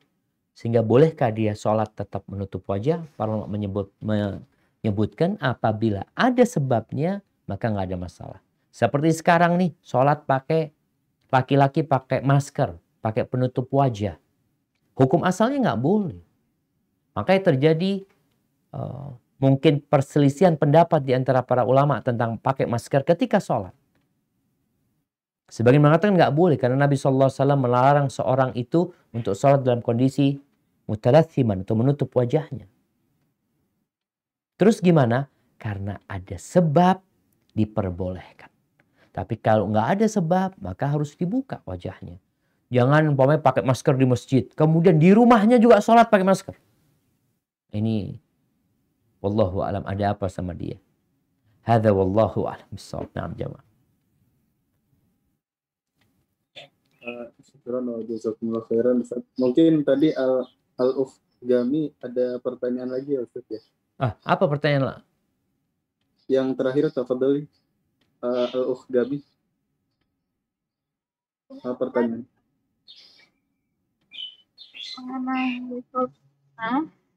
Mengenai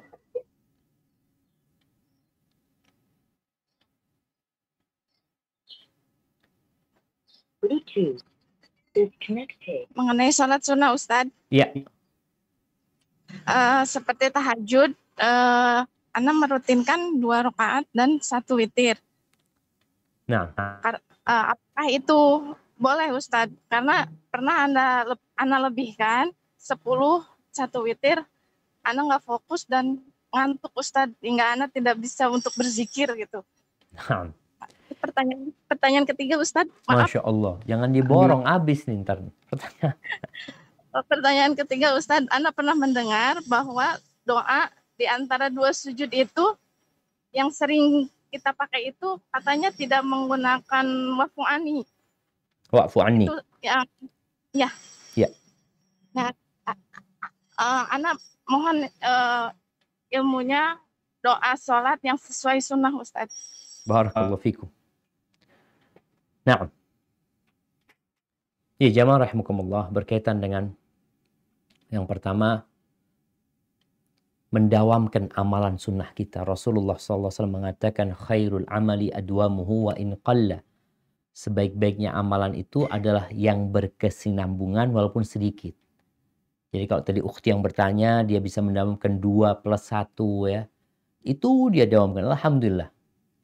Tapi kadangkala proses itu perlu ditambah. Alhamdulillah, orang itu kalau sudah kebiasaan 2 plus 1 udah biasa buat dia, nggak berat lagi. Maka kalau mau nambah mungkin 22 plus 1. Tadi kan langsung nambah 10 plus 1. Itu yang akhirnya males karena capek, ngantuk, ini itu. Maka hendaklah kita berusaha untuk tidak memaksa diri kita yang lebih dari kepada kemampuan kita. Kita mampu 2 plus 1 alhamdulillah. Tapi sekali-kali kita tambah nanti. Mungkin orang itu kalau mau perjalanan jauh kadangkala perlu minum ini, minum itu. Sehingga ketika anti niat, aku malam ini niat kepingin sholat lebih panjang. Tidurnya lebih awal ya. Kemudian setelah itu mungkin perlu bikin minuman yang buat orang gak ngantuk. Insya Allah dengan cara seperti itu kita dapat menjaga sholat kita perlahan-lahan. Insya Allah kita bisa sholat seperti yang Nabi SAW melaksanakan, yaitu 11 rakaat ya. Hadza wallahu a'lam bissawab. Adapun pertanyaan kedua berkaitan dengan doa di antara 2 sujud. Yang Rabbi ighfirli warhamni wajburni warfa'ni wahdini. ada tambahan wa'afini wa'fu anni. Ada yang mengatakan wa'fu anni itu nggak diajarkan, atau wa'ajirni, ada tambahan wa'ajirni. Begini jemaah, berkaitan dengan doa di antara dua sujud waktu duduk. Itu sejatinya waktu bebas untuk berdoa. Syekh bin Baz rahimahullahu ta'ala menjelaskan, kau mau baca doa apa aja nggak apa-apa di situ. Ada orang tanya, ya Rasulullah, aku baca apa ya Rasulullah? Ketika Nabi mengajarkan kepada dia nggak bisa Al-Fatihah waktu itu. Ya disuruh baca sama Nabi SAW, subhanallah, alhamdulillah, wa la ilaha illallah, Allahu akbar. Lalu dia tanya, itu buat Allah, buat aku mana? Maka dia jadi untuk membaca Rabbighfirli warhamni. Artinya ketika orang bisa membaca lebih dari itu, ketika di antara dua sujud itu dia mau baca Rabbighfirli wali walidayya warhamhuma kama rabbayani shaghira, nggak ada masalah. Jadi itu termasuk waktu yang bebas untuk berdoa memohon kepada Allah Azza wa Jalla, dan Nabi mengajarkan beberapa bacaan yang kita membacanya ketika sholat. Seperti tadi yang disebutkan. Hada wallahu a'lam bishawab.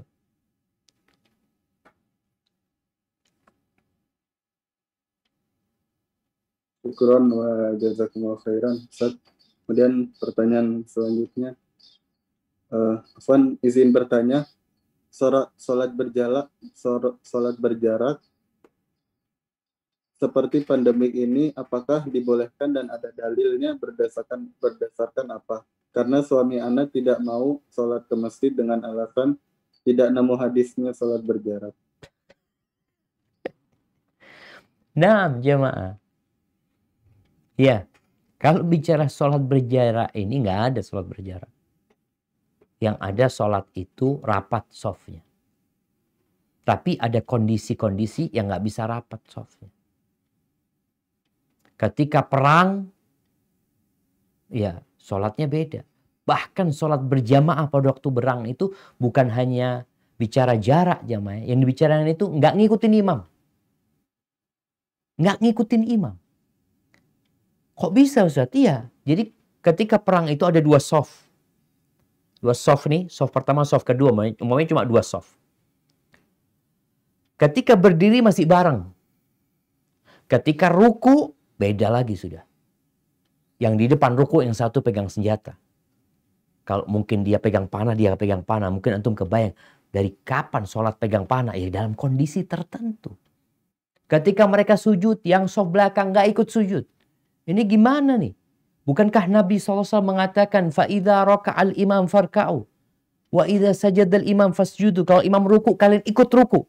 Kalau imam sujud, kalian ikut sujud. Perintah nih. Ini kok nggak nurut ini? Bikin-bikin sholatnya. Enggak. Kondisi. Itu namanya perang. Namanya itu sholat khauf. Sholat dalam kondisi ketakutan. Dalam kondisi perang. Ternyata berbeda sholatnya. Kemudian dengan jarak ini, apa bisa dikiaskan? Bukan dikiaskan. Ada kondisi-kondisi tertentu yang menyebabkan orang itu sholat berjarak. Orang itu kalau nggak bisa berdiri, duduk sholat. Nggak bisa duduk, tidur sholatnya. Berarti memungkinkan Ustaz. Iya memungkinkan, karena wajibnya itu, rukunnya itu berdiri. Tapi itu kan ada hadisnya Ustaz. Itu sholat berjarak nggak ada hadisnya. Istilah jamaah. Jadi ada sebab-sebab yang disebutkan oleh para ulama bahwasanya itu menjadikan jarak dalam sholat itu diperbolehkan. Kemudian mereka juga berbincang, apakah rapatnya shaf itu termasuk wajib sholat? Ingat, apakah rapatnya shaf itu termasuk wajib sholat atau rukun sholat berjamaah? Kalau nggak rapat, nggak sah sholatnya. Tidak. Jumhur ulama mengatakan itu disunnahkan. Jadi kalau ada orang sholat, jangan sekarang pandemi. Nggak ada pandemi, tahu ada orang sholat di sebelah kita menjauh dari kita. Nggak rapat sama kita. Apakah kemudian sholatnya tidak sah? Sholatnya tetap sah. Hadza wallahu a'lam bishawab. Nah.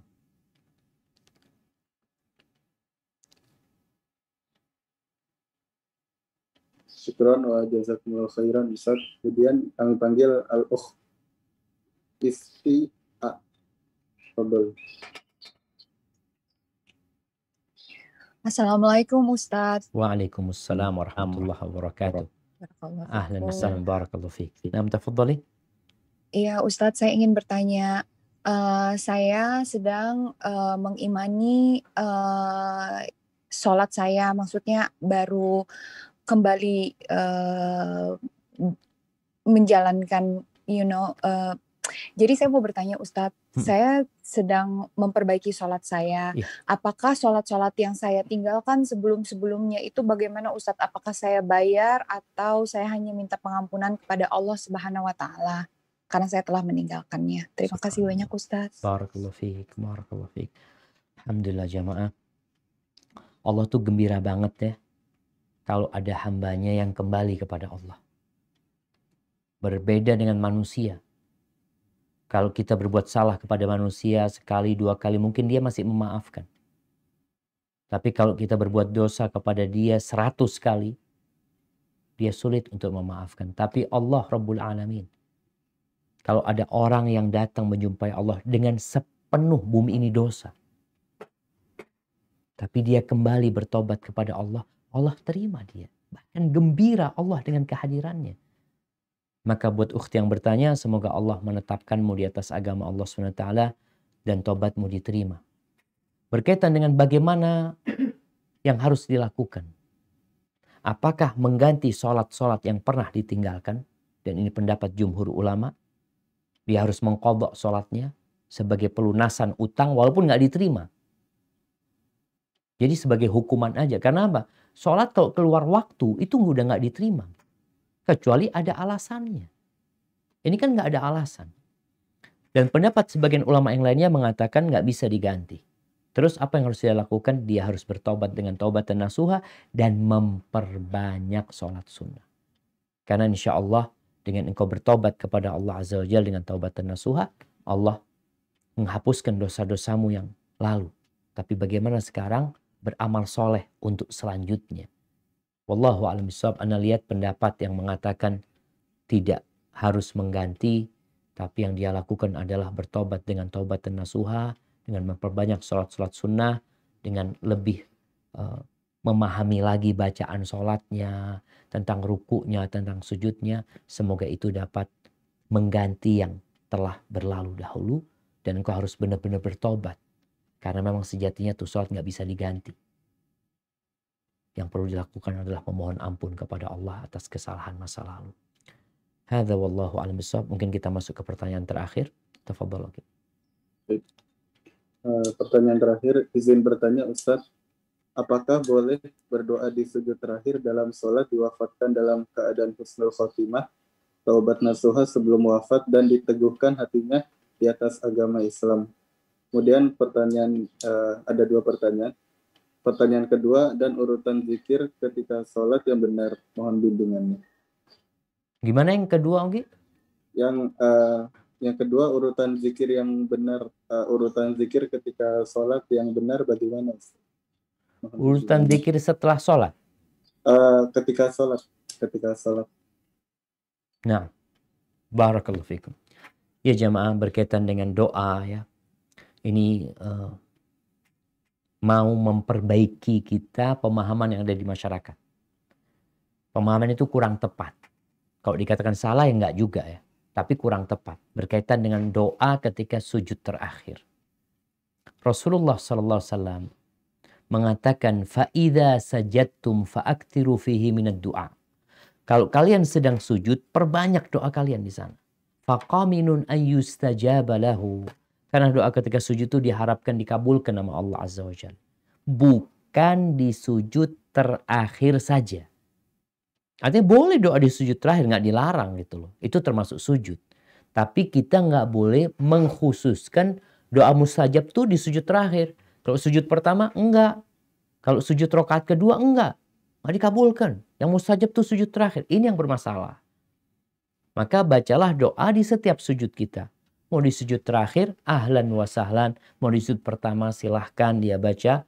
Memohon kepada Allah Jalla Jalaluh berkaitan dengan ini. Yang mau dipinta apa? Tafadhol. Mau minta husnul khotimah, mau minta surga Allah, diampuni dosanya, diterima tobatnya. Itu semua adalah hal-hal yang baik yang dipinta kepada Allah SWT. Hanya saja masalahnya, apakah boleh pakai bahasa Indonesia? Ini sudah pernah kita bahas, jadi pendapat yang lebih kuat, kalau nggak bisa bahasa Arab dan nggak mampu untuk belajar bahasa Arab, maka silahkan dengan bahasa ibunya. Adapun urutan zikir, makanya bingung urutan zikir ini. Kalau zikir setelah sholat, insya Allah kita pada perjumpaan yang akan datang mungkin kita akan bahas tentang, ya karena kita udah masuk rukun yang kedua, mungkin kita bahas tentang zikir setelah sholat ya. Karena itu seakan-akan sesuatu yang bersambung, walaupun tidak termasuk rukun Islam sebenarnya. Yang penting antum sholat, antum nggak zikir, nggak apa-apa, sholat antum sah sebenarnya. Hadza wallahu a'lam bishawab. Subhanakallahumma bihamdika, asyhadu an la ilaha illa anta, astaghfiruka wa atubu ilaik. Anda kembalikan ke Ustadz Ogi. Jazakumullah khair. Syukran wa jazakumullah khairan wa barakallahu fikum. Kami sampaikan pada Ustaz kami, Al-Ustaz Dr. Syafiq Riza Basalamah LCMA Hafizahullah Ta'ala atas materi yang telah disampaikan dan jawaban yang telah disampaikan. Semoga dapat bermanfaat bagi kita semua di dunia dan di akhirat. Dan kami mengucapkan terima kasih pula wa jazakumullah khairan kami sampaikan pada tim SRB yang telah meluangkan waktunya untuk kami untuk mengadakan kajian pada pagi hari ini. Kemudian kami mohon maaf pada semua penanya yang tidak kami bacakan pertanyaannya dan semua partisipan atau mungkin ada yang raise hand tadi yang tidak kami panggil karena waktunya yang cukup singkat, yang sangat singkat dan pertanyaan yang masuk ke kami juga sangatlah banyak. Mungkin sekian kajian yang dapat disiarkan, semoga bermanfaat. Barakallahu fikum. Marilah kita tutup dengan doa kafaratul majelis. Subhanakallahumma bihamdik, asyhadu an la ilaha illa anta, astaghfiruka wa